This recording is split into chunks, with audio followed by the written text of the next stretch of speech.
Hi, this is Rebecca Nibley, and this is a story about reading with my dad. It's one of my favorite nights of the year, 12th night. Most kids have never even heard of it, and if they had, they would certainly not think of it as their favorite time of year. 12th night, held on January 5th, signals the end of the holidays, meaning it will be another whole year before we get to celebrate Christmas again. Even worse, it's the time when everyone has to go back to school, the coldest and the darkest time of the year. So why am I so excited, eagerly perching myself on the back of the sofa with a pillow and lying down across the top in anticipation? Because this night, every year, Daddy sits down on the couch with his big volume of the complete works of Shakespeare and opens it up to the play Twelfth Night, or what you will. He's decided that it's a great tradition, and I agree 100%.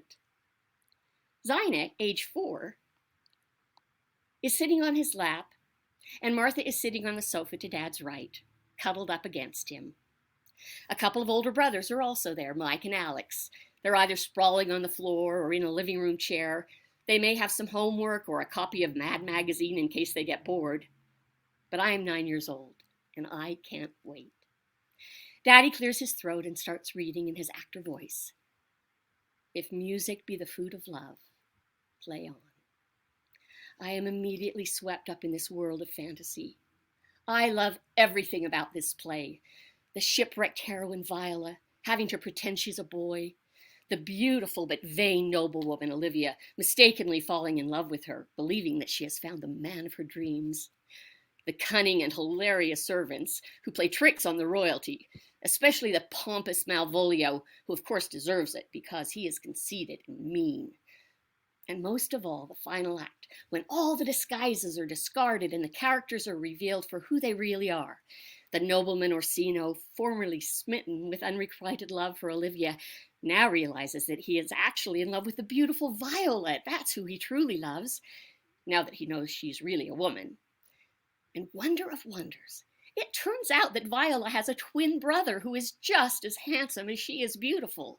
So now Olivia truly does get the man of her dreams as well. Everyone ends up with the right person, and much celebration and nuptial merriment ensue as the play comes to a joyful end. Daddy finishes the final lines. Zina has fallen asleep on his lap. He carefully closes the book and picks her up to carry her to bed. Martha and I, bleary-eyed, head off as well, while the boys head upstairs to their bedrooms. I think about how Daddy would stop to define some of the more complicated words, and to explore phrases and explain them, the ones that have become archaic, how he would let us ask questions and explain that complicated plot twist so that we could follow the story. So it is any wonder that I became captivated with the theater, with the love and the romance, and the beautiful language of the bard. This led to my love of poetry, great novels, great plays, a love of all great literature. And it wasn't a bad start to our education. Now, Martha and Zina were much more advanced than I was. While I was hooked on plays, I would often get home from school or rehearsal to find both of them on Daddy's lap. He was usually reading to them from large, beautifully illustrated cartoon series about the funny adventures of Asterix. I think it was about a little guy and his oversized buddy Obelix from Gaul, a place in ancient France, who somehow got involved with Caesar and Rome in the first century. I didn't understand much more than that because it was in French, and I would rarely join them. It seemed like this was their thing to do with Dad. As a result of this, both of them spoke fairly fluent French by the time they went to grade school. Dad was so fun and funny.